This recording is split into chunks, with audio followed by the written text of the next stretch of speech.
मनीष गर्ग, खंडवा। मध्य प्रदेश के लिए आज यानी 30 जून का दिन बेहद खास रहा।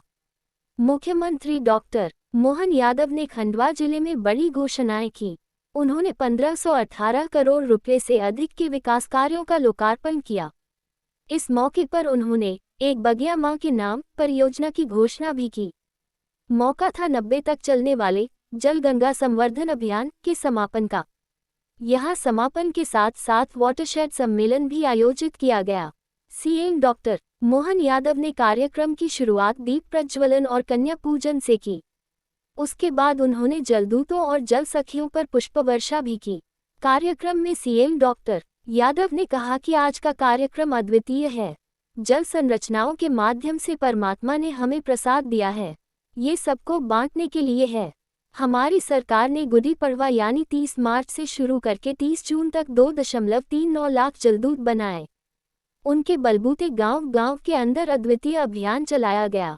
जल गंगा संवर्धन अभियान समापन समारोह एवं वाटरशेड सम्मेलन के दौरान प्रधानमंत्री नरेंद्र मोदी के द्वारा भेजे गए संदेश का वाचन किया गया। कार्यक्रम में मुख्यमंत्री डॉक्टर मोहन यादव ने कहा कि हमारा मध्य प्रदेश नदियों का मायका है। करीब 300 नदियां अपने प्रदेश से निकलती हैं। हमारी नदियां केवल प्रदेश के लिए वरदान नहीं, राज्य की एक एक नदी पूरे देश के लिए वरदान है। हमारी सोन नदी मां गंगा को समृद्ध करती है। इन नदियों के माध्यम से हमारा गौरवशाली अतीत आज फिर जीवित हो रहा है। जल गंगा संवर्धन अभियान के माध्यम से हमने कई काम किए। सारी नदियों के घाटों को स्वच्छ किया गया ताकि स्नान करने वालों के लिए सुविधा बढ़ाई जा सके।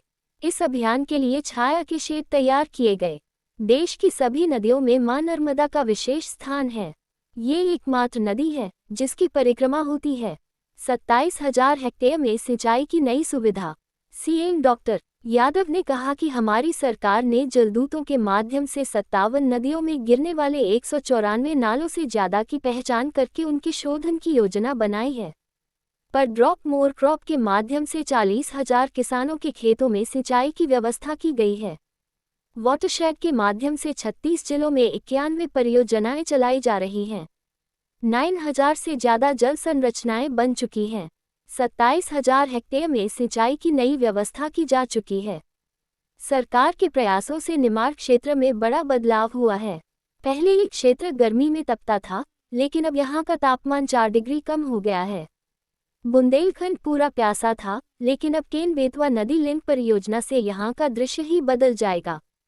पार्वती काली सिंध नदी जोड़ो परियोजना प्रदेश के बड़े क्षेत्र की वरदान साबित होगी।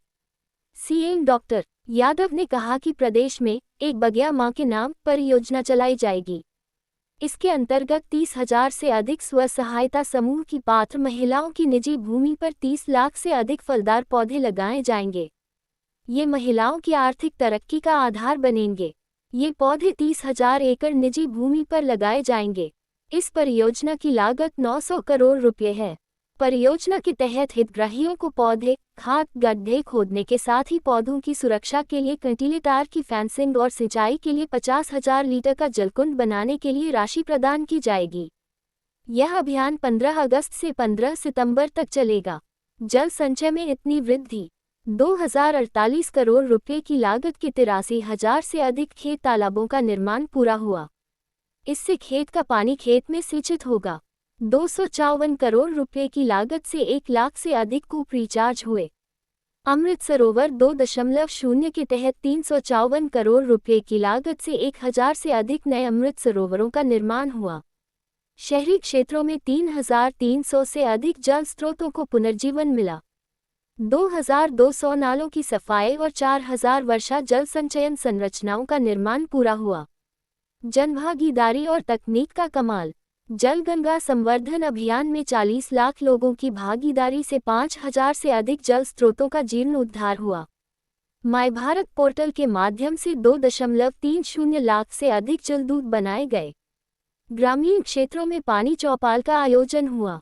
इस दौरान जीआईएस आधारित सिपरीट सॉफ्टवेयर के उपयोग से जल स्रोतों का चयन और एआई आधारित मॉनिटरिंग की गई। नर्मदा परिक्रमा पथ और अन्य तीर्थ मार्गों के डिजिटलीकरण के जरिए श्रद्धालुओं की सुविधाओं ख्याल रखा जा सकेगा।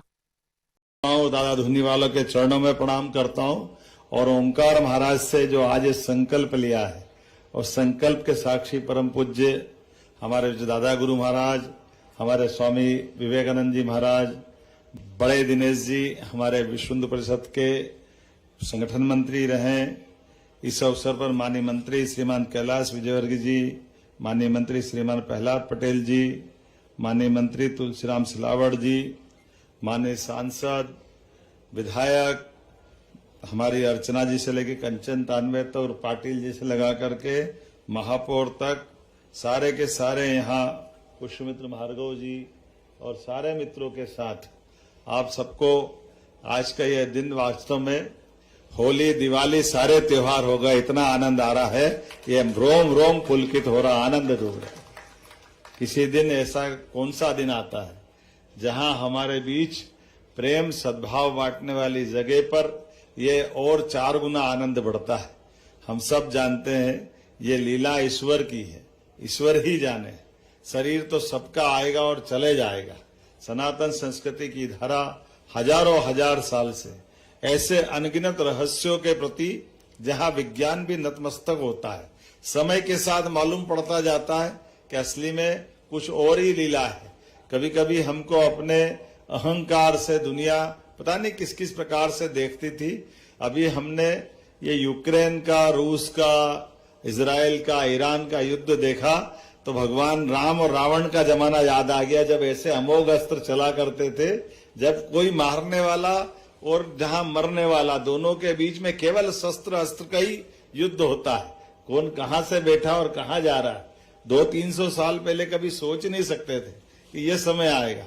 और हजारों साल से ये परमात्मा की लीला है और उस लीला का ही चमत्कार, जैसे दादा धुनी वाले जी ने जो अपनी मूल सिद्धांत को रखा है कि जब यहां आओ तो सारे अहंकार को निकाल के आ जाओ, मन में श्रद्धा हो तो भक्ति रख के आओ, जबरदस्ती की जरूरत नहीं।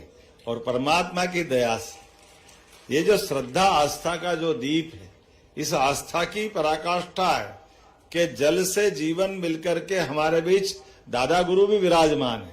नर्मदा जी की ताकत के बारे में आपने एक बार नहीं, आओ जितनी मर्जी आप प्रयोग कर लो, कोई दूसरा सुने तो दिमाग काम नहीं करेगा, ऐसा होता है क्या? और ये बात सही है, ये पंच तत्वों का बना हुआ शरीर है। दादाजी का ये प्रकट धुना एक तरह से उस तरफ ही तो ले जाता है। इस सृष्टि चराचर जगत में खास करके नवग्रह की रचना के माध्यम से आज हमारे इस सौर मंडल के अधिष्ठाता देवता सूर्यनारायण तो है ही। सूर्यनारायण से तो सृष्टि का हमारा वर्तमान का सौर मंडल को जीवन मिलता है और अंततः सब वास्तव में अग्नि में ही समाविष्ट होने वाले, जहां से शुरू हुए वहीं जाने वाले।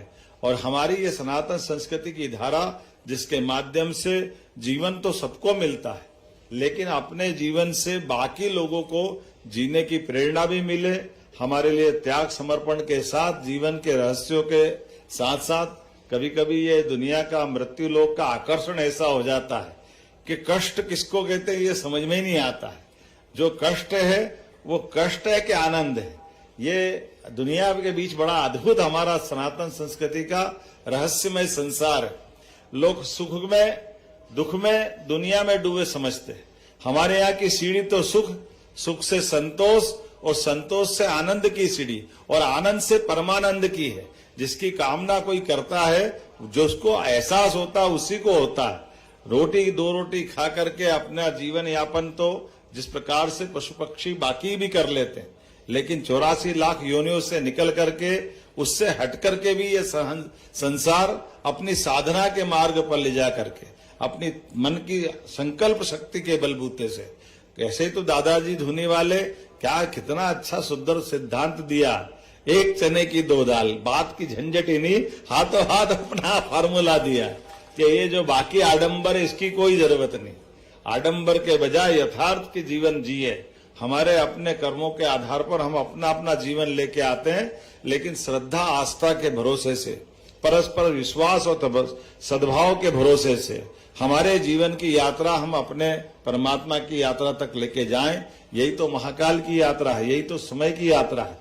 जन्म से लेकर मृत्यु तक परमात्मा हमको इसी प्रकार से ऐसे अनंत रहस्यों से भी परिचित कराता है और कई बार एहसास होता है कि ये वास्तव में जो हम देख रहे हैं वो सही है या कुछ और सही है।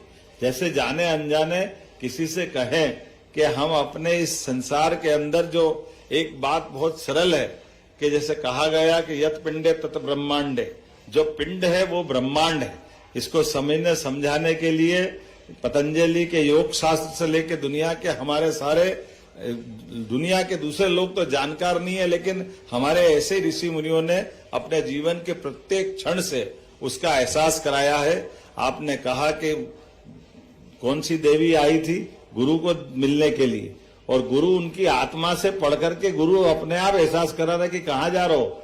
ये बिना बोले जो एहसास होता है, ऐसे कई चमत्कार रहस्यों से भरी हुई दुनिया आज के इस अवसर पर जब यहाँ एक नए निर्माण का संकल्प हो रहा है, मन के अंदर मंदिर परमात्मा की दया से सच्चे अर्थों में तो मंदिर आत्मा में परमात्मा निवास करते हैं।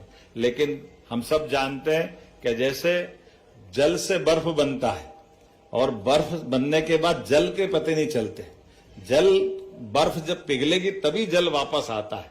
तो ये जल से बर्फ की यात्रा हमारे जीवन में कर्म को भी प्रेरित करती है, और कर्मों के लिए परमात्मा ऐसे अवसर देता है जब कोई न कोई ऐसी घड़ी, कोई विशेष परिस्थिति बनती है कि वर्षों से आपस में असंभव से चलने वाला ये संघर्ष कब आनंद में बदल गया परमात्मा ही जाने, ये दादा धुनी वाले ही जाने, उनने ही लीला करी होगी।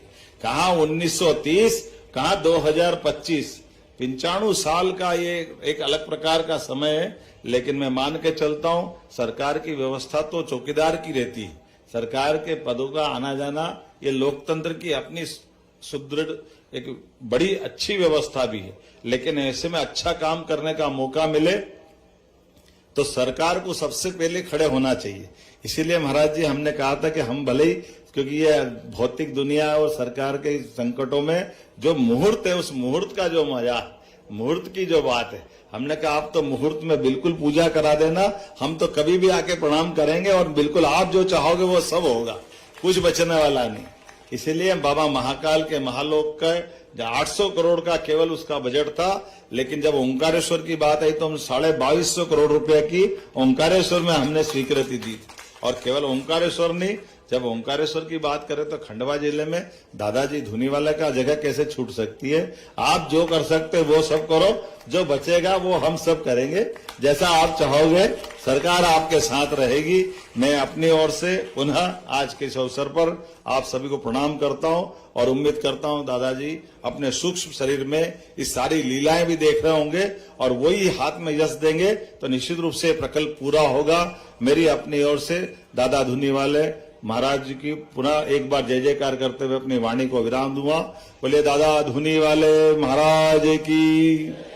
आज के इस अवसर पर पुनः आप सबका वंदन, अभिनंदन। भारत माता की जय।